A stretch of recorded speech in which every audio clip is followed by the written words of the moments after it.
우리가 사랑에 대한 주제를 생각할 때 기억해야 할 중요한 전제가 있습니다. 그것은 사랑에도 방법이 있다라는 점이죠. 성경에서 사랑에 관해 설명해 주는 가장 대표적인 말씀이 사랑장이라 불리는 고린도전서 13장 말씀입니다. 사도 바울은 사랑에 관해서 하나하나 설명해 주기 시작합니다. 그런데 그 사랑의 내용을 들어보면 사랑은 굉장히 구체적이고 그리고 실제적인 것이구나 라는 것을 알 수가 있죠.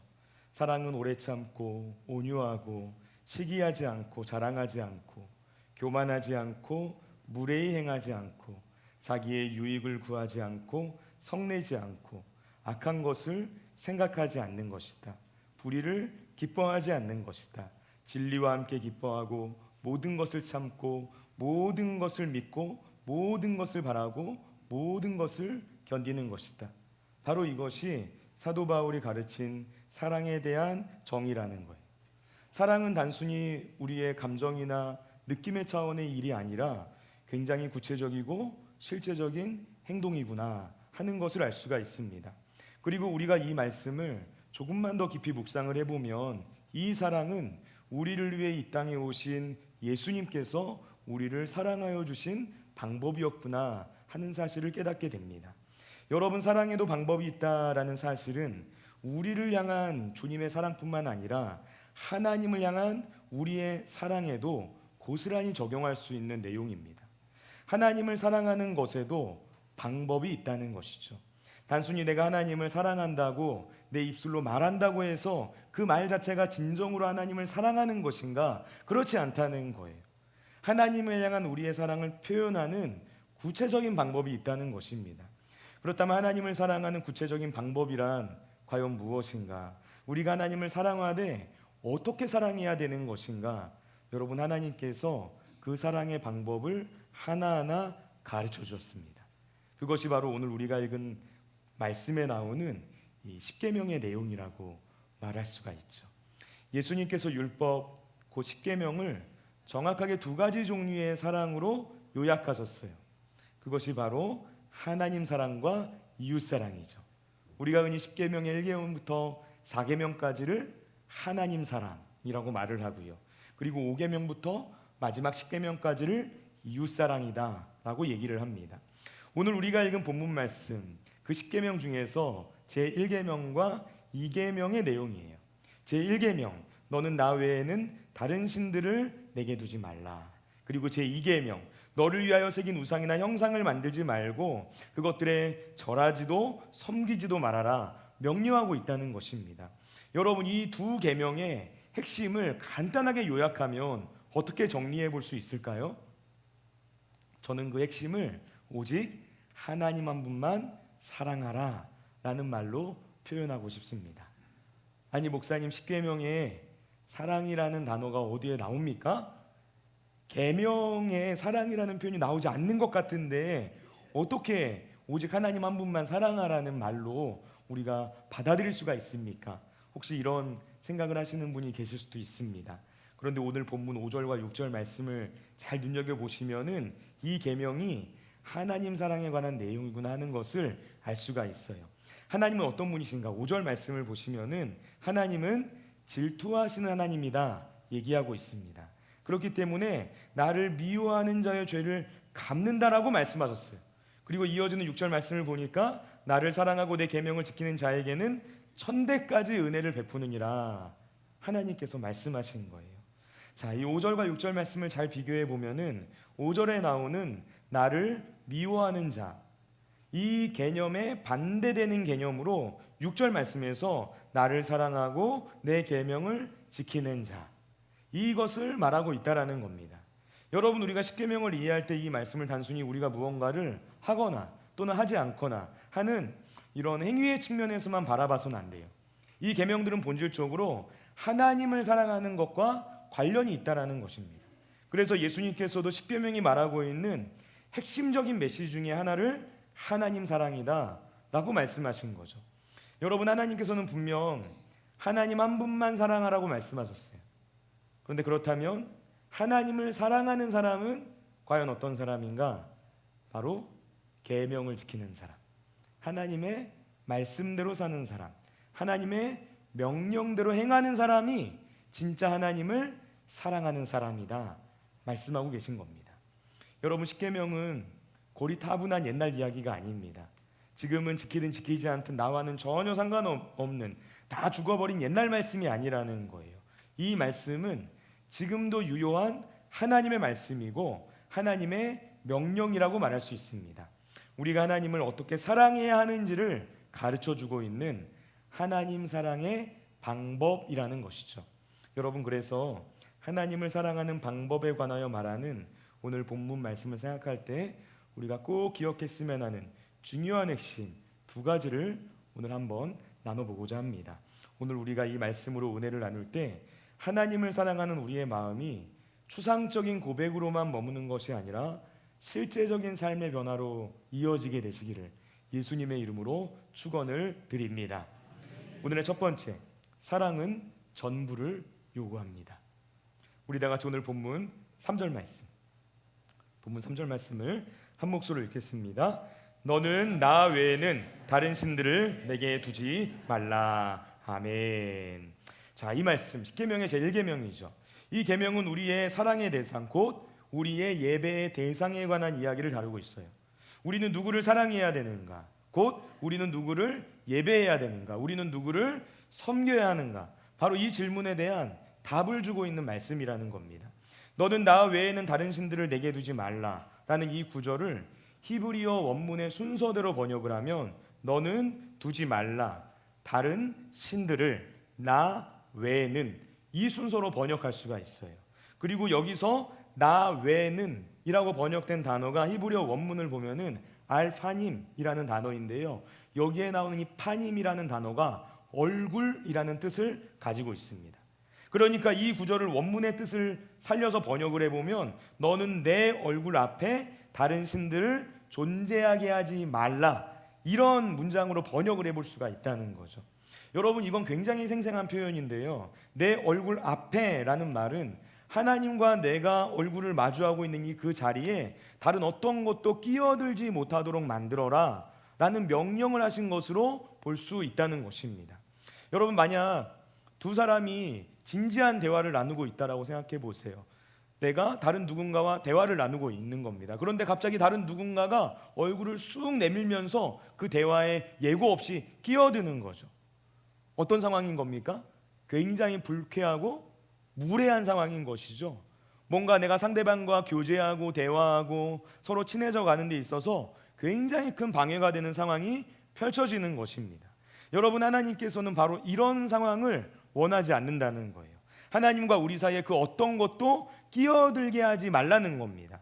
하나님과 내가 서로 얼굴과 얼굴을 마주보며 교제하는 데 있어서 방해가 되는 그 어떤 것도 허용해서는 안 된다. 주님께서 이 말씀을 하신 거예요. 여러분, 하나님과 우리 사이의 관계를 올바로 이해하기 위해서는 그 관계를 신랑과 신부의 관계를 놓고 생각해 봐야 됩니다. 성경에서 많은 곳에서 하나님과 이스라엘 백성들 그리고 교회와 예수님의 관계를 설명할 때 신랑과 신부의 관계, 부부의 관계로 놓고 비유하는 사례들이 굉장히 많아요. 하나님과 우리의 관계, 하나님과 나 사이의 관계가 마치 신랑과 신부가 결혼을 한 관계와 같다라고 얘기하고 있다는 것이죠. 여러분, 신랑과 신부의 관계, 곧 부부의 관계라는 것은 어떤 관계입니까? 신랑과 신부의 관계, 부부의 관계는 사랑으로 하나 된 관계입니다. 사랑으로 묶여져 있는 헌신의 관계예요. 그러니까 서로가 서로에게 헌신할 것을 서약한 관계라는 것입니다. 여러분, 결혼에 있어서 중요한 핵심 중에 하나는 그 관계가 자발적이면서도 배타적인 사랑의 언약으로 이루어져 있다는 데 있죠. 한번 생각해 보세요. 결혼식에서 신랑은 신부만을, 신부는 신랑만을 내가 평생 사랑하겠다라고 서약을 하게 됩니다. 그 전까지는 누구나 만날 수 있었어요. 그런데 결혼을 하게 되는 그 순간부터 그 자유를 내가 스스로 제한하는 거예요. 그런데 결혼을 할 때 신랑과 신부는 이 서약을 기쁨으로 하는 것이죠. 여러분, 혹시 막 결혼하는 게 싫어가지고 울면서 결혼하시면 계십니까? 손 들어보세요. 조용히 끝나고 저에게 찾아오시면 기도해드리겠습니다. 여러분, 신랑과 신부의 관계, 부부의 관계에는 그 다른 어떤 존재도 끼어들 수가 없도록 자발적으로 그런 관계를 만드는 거예요. 그렇기 때문에 신랑과 신부의 관계 속에서 발견할 수 있는 사랑의 속성이 바로 배타성이다라고 얘기할 수 있는 겁니다. 여러분, 배타적이라는 게 뭔가요? 신랑은 신부만 사랑해야 하고 신부는 신랑만 사랑해야 되는 거예요. 남편과 아내라는 관계 사이에 다른 어떤 존재가, 다른 사람이 끼어들 수가 없다는 겁니다. 하나님과 이스라엘의 관계가 그렇다라고 성경은 가르쳐주고 있어요. 하나님과 우리 사이의 관계가 그렇다는 거죠. 하나님과 우리 사이의 관계에는 그 다른 어떤 것도 끼어들 수가 없고 끼어들어 와서도 안 된다는 거예요. 오늘 본문 5절 말씀에서 하나님께서 자신을 질투하신 하나님이라고 말씀하신 이유가 바로 여기에 있습니다. 어떻게 질투라는 단어가 선하신 하나님이란 존재 앞에 이름을 붙일 수 있을까? 여러분, 굉장히 의아한 생각이 들 수도 있어요. 그런데 이 질투라는 것을 사랑이 가지고 있는 이 배타적 속성, 이것을 바탕으로 생각해 보면은 하나님이 왜 질투하시는 하나님인가 이해가 되는 거죠. 왜냐하면 배타적 사랑의 관계 이면에는 질투라는 감정이 존재하기 때문입니다. 여러분, 제가 예를 한번 들어볼게요. 제가 결혼을 했죠. 신랑과 신부로서, 남편과 아내로서 서로 상대방만 사랑하기를 약속한 관계가 있다라는 거예요. 저와 제 아내 사이의 관계가. 그런데 제 아내가 다른 사람들 같이 식사 자리에 갔는데 막 깻잎을 제가 막 혼자서 막 열심히 막 먹고 있는데 아무렇지도 않게 있다고 생각해 보세요. 근데 갑자기 제 옆에 있던 다른 남성분이 깻잎을 하는데 젓가락을 집었다. 그럼 어떤 일이 벌어지는 겁니까? 제 생각, 머릿속에 어떤 생각이 들까요? 조금 있으면 여기 밥풀 묻은 밥풀도 떼주겠네, 막 이런 생각하지 않을까요, 여러분? 그런 생각, 그런 질투의 감정이 일어나게 된다는 거예요, 우리 마음 안에. 여러분, 내 남편이, 내 아내가 갑자기 나만 사랑하는 게 아니라 다른 사람도 사랑하겠다 얘기하면 어떻습니까? 집에 들어가는데 갑자기 남편, 아내가 내가 오늘부터 결단했어. 다른 사람을 좀 넉넉하게 사랑하기로 했어. 근데 그 얘기 듣고 너무 잘했다. 마음껏 사랑해라. 혹시 이러실 분 계신가요? 그럼 그런 사람은 존재하지 않는다는 거예요. 그런 사랑은 없다는 거죠. 여러분, 그래서 기독교는 배타적일 수밖에 없습니다. 왜냐? 이것은 단순히 종교를 말하는 게 아니거든요. 예수님을 믿고 하나님의 자녀가 된다는 것은 우리가 어떤 문화생활로서 내 마음의 만족과 위안과 위로를 얻기 위해 내 시간의 일부를 사용하여서 종교활동을 하는 것이 아니기 때문에 그런 거예요. 우리가 말하는 기독교 신앙은 본질적으로 진리의 문제입니다. 그리고 이것은 삶의 방식의 문제이고 가치관의 문제이고 세계관의 문제예요. 우리의 영원한 생명과 연결되어 있는 너무나 중요한 진리의 문제라는 거죠. 여러분, 그래서 하나님께서는 십계명을 통해서 아주 분명하게 말씀하신 거예요. 우리의 사랑의 대상을 분명하게 선택하라는 겁니다. 나의 전부를 다해서 하나님만 사랑하라는 거예요. 하나님께서 원하시는 사랑은 하나님께서 우리의 전부를 전적으로 사랑하셨듯이, 그래서 자신의 전부를 우리를 위해 내어 놓으셨듯이 우리도 하나님을 그렇게 사랑하라라는 것을 뜻하는 거예요. 하나님의 백성에게는 하나님만 있어야 한다는 것입니다. 하나님이 우리 삶의 전부가 되는 것, 바로 이것이 진정한 사랑의 관계이고 바로 이것이 하나님을 사랑한다라는 말의 의미라는 거죠. 여러분, 그래서 우리가 하나님을 사랑하기로 결단하고 결심했을 때 그때부터 우리에게 필요한 것이 하나님을 사랑하는 방법에 대한 분명한 원칙과 기준을 세우는 거예요. 우리가 하나님이라는 분명한 대상을 사랑하기 위해서는 하나님을 사랑하기 위한 분명한 원칙과 기준을 우리의 삶 속에 바르게 세워야만 합니다. 그런데 그 기준을 내가 내 마음대로, 내 생각대로 세우는 것인가? 그렇지 않다는 거예요. 하나님께서 성경을 통해서, 하나님의 말씀을 통해서 하나님을 어떻게 사랑하라고 말씀하셨는가? 우리가 주님을 사랑하기로 결단한 그 순간부터 그 고민을 해야 되는 거예요. 왜냐? 하나님께서는 이스라엘 백성들을 구원하시고 출애굽시키신 다음에 그들에게 하나님을 사랑하는 방법을 가르쳐 주셨기 때문이죠. 하나님 어떻게 사랑하는가? 십계명과 율법 가운데 그 말씀대로 살아가는 것, 그것이 바로 하나님을 사랑하는 삶이다라고 분명하게 말씀하셨다는 거예요. 사랑은 그냥 추상적으로 내가 생각한 대로 내 마음대로 하나님 사랑합니다라고 말만 하고서 하는 것이 아니라 주님의 말씀대로, 하나님의 말씀대로 행하는 것이다라고 가르쳐줬다는 거죠.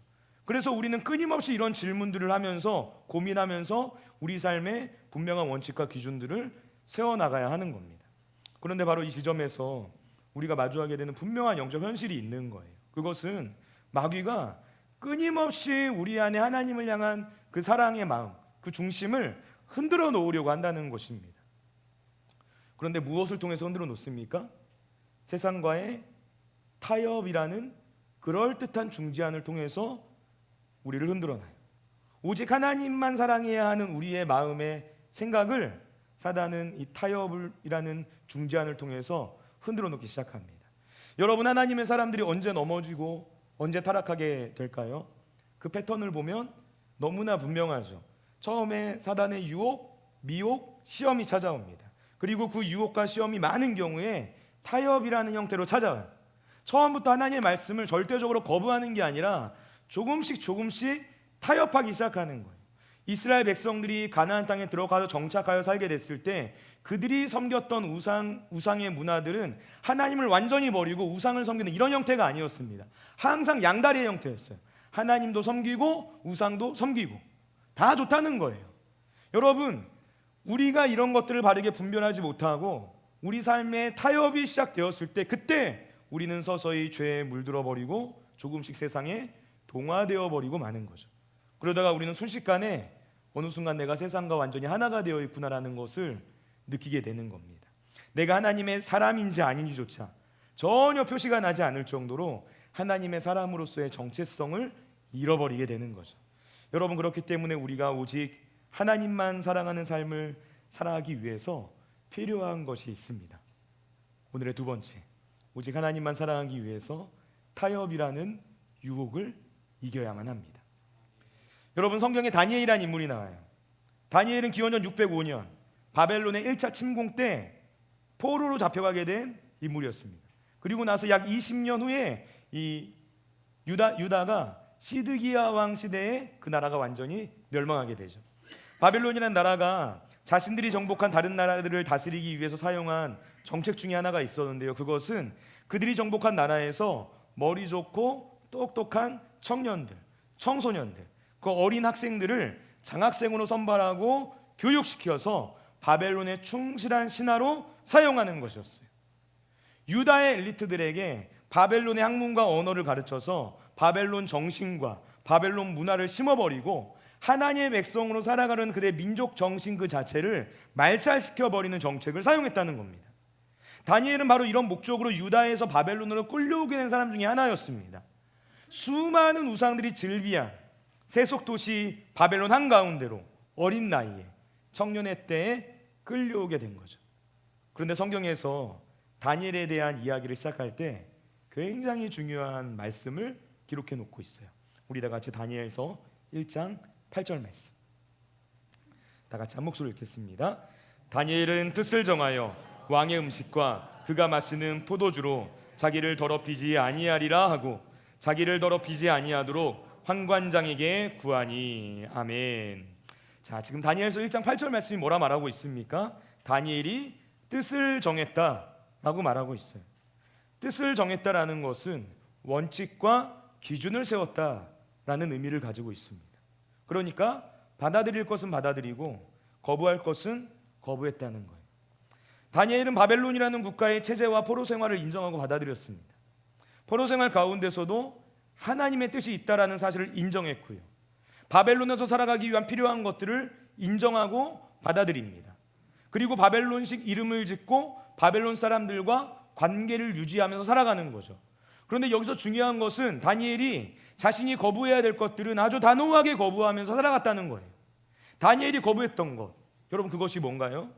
왕의 음식과 그가 마시는 포도주로 자기를 더럽히지 아니하겠다. 이렇게 뜻을 정했다는 거예요. 다니엘은 왕이 주는 음식과 포도주를 거부했다는 거죠. 한마디로 다니엘에게는 하나님의 백성으로서의 정체성을 지키기 위한 분명한 원칙과 기준이 있었다는 거예요. 바벨론이란 세속도시 한가운데서 우상이 즐비한 이방나라 한가운데서 자신을 더럽히지 않기 위해서 이 부분에 있어서만큼은 내가 절대로 타협하지 않겠다. 이런 신앙의 원칙을 포기하지 않고 살아가기로 결단하며 나아갔다는 거예요. 여러분, 다니엘이 왜 그랬을까요? 포로로 잡혀온 주제에 왕이 주는 음식 거부하면 어쩌면 목숨을 잃을 수도 있는 거잖아요. 그런데 이런 결단을 내렸어요. 왜 그랬던 걸까요? 가장 본질적인 이유는 하나님을 사랑하기로 작정했기 때문이죠. 그래서 타협하지 않은 거예요. 여러분, 우리는 어떻습니까? 우리는 하나님만을 사랑하기로 결단했습니다. 그렇다면 우리가 하나님 앞에서 주님, 제가 이렇게 살겠습니다라고 결단한 분명한 원칙과 기준이 있습니까?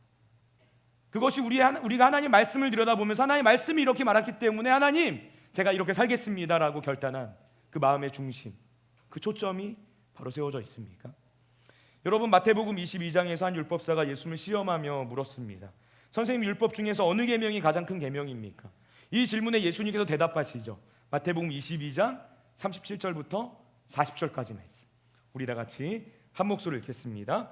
예수께서 이르시되 내 마음을 다하고 목숨을 다하고 뜻을 다하여 주 너의 하나님을 사랑하라 하셨으니 이것이 크고 첫째 되는 계명이요 둘째도 그와 같으니 내 이웃을 내 자신과 같이 사랑하라 하셨으니 이 두 계명이 온 율법과 선지자의 강령이니라. 아멘. 자, 예수님께서 내 마음을 다하고 목숨을 다하고 뜻을 다하여 주 너의 하나님을 사랑하라 말씀하셨습니다. 그리고 이것이 크고 첫째 되는 계명이다라고 하셨죠. 예수님께서 단순히 그냥 우리가 하나님을 사랑해야 돼 이런 식으로 추상적이고 모호하게 말씀하시지 않았다는 거예요. 우리의 마음과 목숨과 뜻을 다하여 사랑하라라고 말씀하셨다는 겁니다.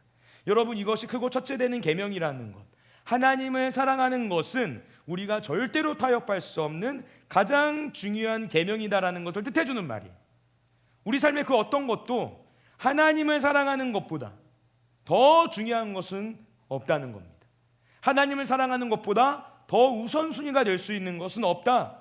그 어떤 것도 하나님의 자리에 대신 앉을 수는 없는 것이다. 이것을 말하고 있어요.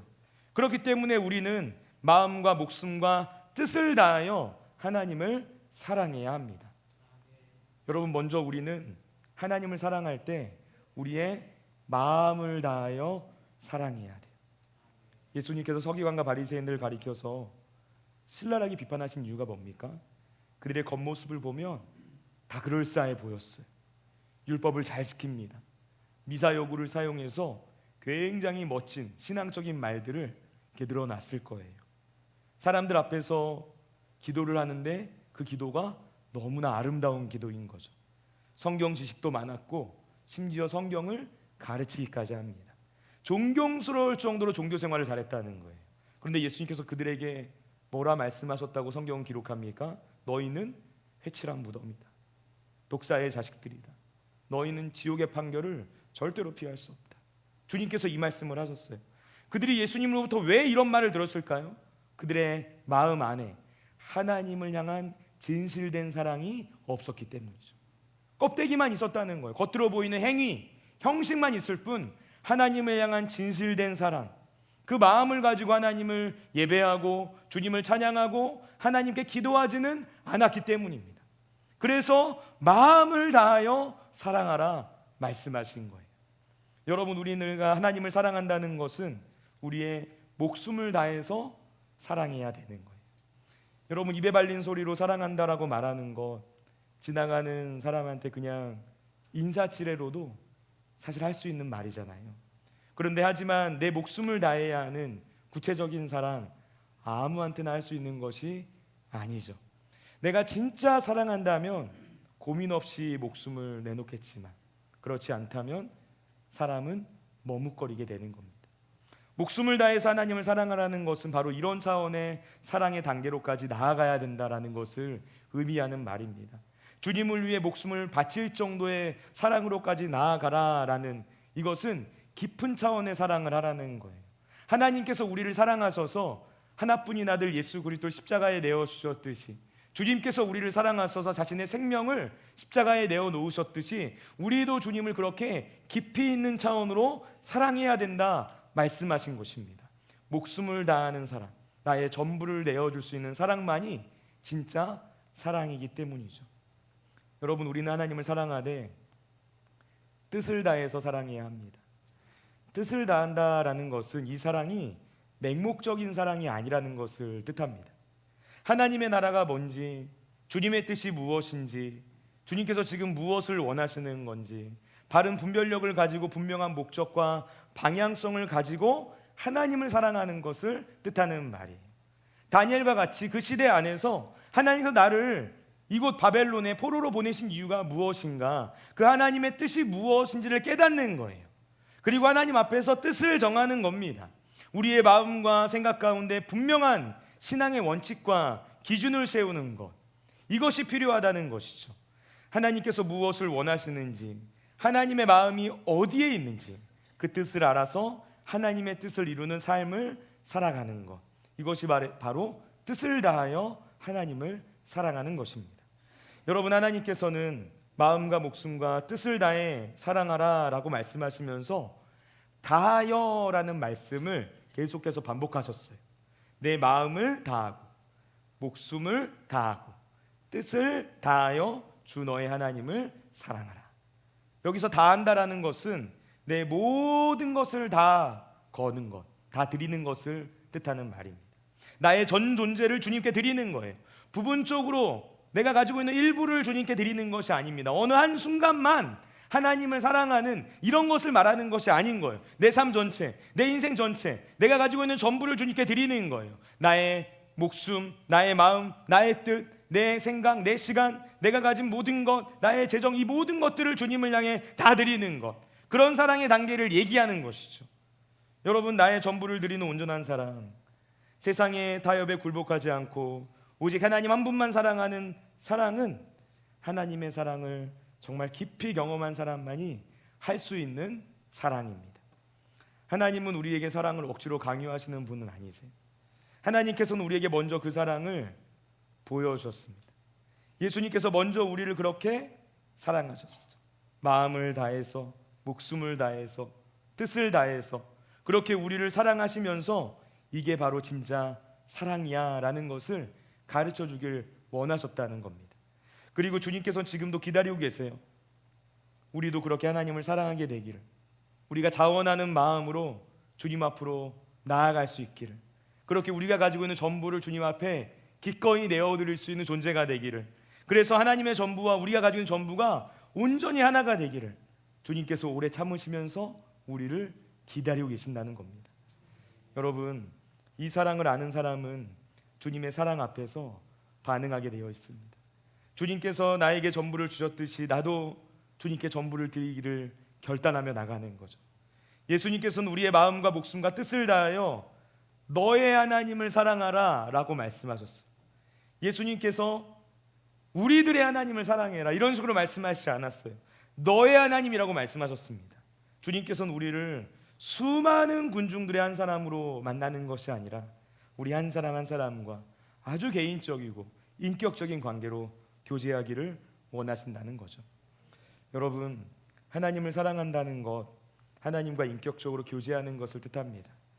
이건 어떤 뜬구름을 잡는 철학적 개념이나 사상을 말하는 게 아니에요. 인격적이신 하나님의 사랑과 그 얼굴과 얼굴을 마주하여 대면하듯이 만나고 교제하는 것을 뜻하는 말입니다. 말씀이 육신이 되어 우리 가운데 거하시고 우리 가운데 영으로 거하시는 주님과 1대1의 관계를 맺어 나가는 거예요. 여러분, 혹시 우리 가운데 하나님의 사랑을 경험하는 게 너무 뜬구름 잡는 것처럼 느껴지시는 분 계십니까? 그렇다면 이 시간 그 진짜 사랑을 경험할 수 있게 해달라고 간절히 기도하시기 바랍니다. 그리고 3가지를 결단해 보셨으면 좋겠어요. 첫 번째는 뜻을 정하시기 바랍니다. 다니엘이 바벨론에서 왕의 음식을 거부하기로 뜻을 정했듯이 내 삶에서 절대로 타협하지 않겠다라는 분명한 기준을 오늘 한번 정해보시기 바랍니다. 내가 어떤 일이 있어도 하나님을 예배하는 예배의 제단, 이 예배의 자리만큼은 지키겠습니다. 내가 매일 하나님의 얼굴을 마주하듯이 하나님과 대면하는 시간, 하나님의 말씀을 듣고 주의 음성에 귀를 기울이는 시간, 기도하는 시간, 주님 제가 반드시 확보해 보겠습니다. 작은 헌신이라도 제가 주님의 나라를 세우는 일에 쓰임받기를 원합니다. 주님 저를 사용하여 주십시오. 결단해 보는 거예요. 여러분, 거창하지 않아도 괜찮습니다. 다만 하나님 앞에서 구체적으로 뜻을 정하는 이 결단은 반드시 있어야만 해요. 그리고 두 번째, 우리 삶의 우상을 내려놓으시기 바랍니다. 하나님보다 더 두렵게 느껴지는 것, 내가 하나님보다 더 의지하고 있는 것, 이것이 없으면 안 된다라고 느껴지는 것, 뭔지 모르겠지만 내 삶의 가장 큰 우선순위가 되어 있는 것, 그것이 있다면 오늘 그것을 주님 앞에서 내려놓으시기 바랍니다. 그것이 바로 하나님의 말씀에 순종하는 것이고 하나님을 사랑하는 실제적인 방법이에요. 그리고 마지막 세 번째, 나의 하나님 만나기를 갈망하시기 바랍니다. 여러분, 예수님께서 너의 하나님이라고 말씀하셨죠. 그것처럼 하나님과의 1대1의 만남을 갈망하셔야 돼요. 갈망해야 합니다. 기도하며 나아갈 때 정말 주님의 얼굴이 내 앞에 있는 것처럼 우리가 하나님 만나기를 갈망하는 마음으로 주의 뜻을 구할 수 있어야 돼요. 그리고 주님께 말을 걸듯이 지금 내 앞에 마치 하나님이 계시듯이 정말 그렇게 기도를 해보는 거예요. 거룩한 언어로, 뭔가 멋들어진 언어로 내 말들을 꾸며내는 게 기도가 아니라 내 앞에 하나님이 계시다, 그 마음을 가지고 주님께 실제적인 말을 건네는 것, 이것이 바로 기도의 시작, 인격적인 교제의 시작이라고 할 수 있습니다. 여러분, 우리가 이렇게 하나님 앞에서 마음으로 결단하면서 주님 앞에 나아가면 주님께서 우리를 반드시 만나주시는 놀라운 역사가 일어나게 될 줄로 믿습니다. 그리고 우리를 향한 하나님의 사랑이 무엇인지 하나님께서 더 깊이 깨닫게 해주실 거예요. 오늘 저 여러분 모두의 심령 가운데 주님 한 분만 온전히 사랑하는 마음이 부어지게 되기를 예수님의 이름으로 축원을 드립니다.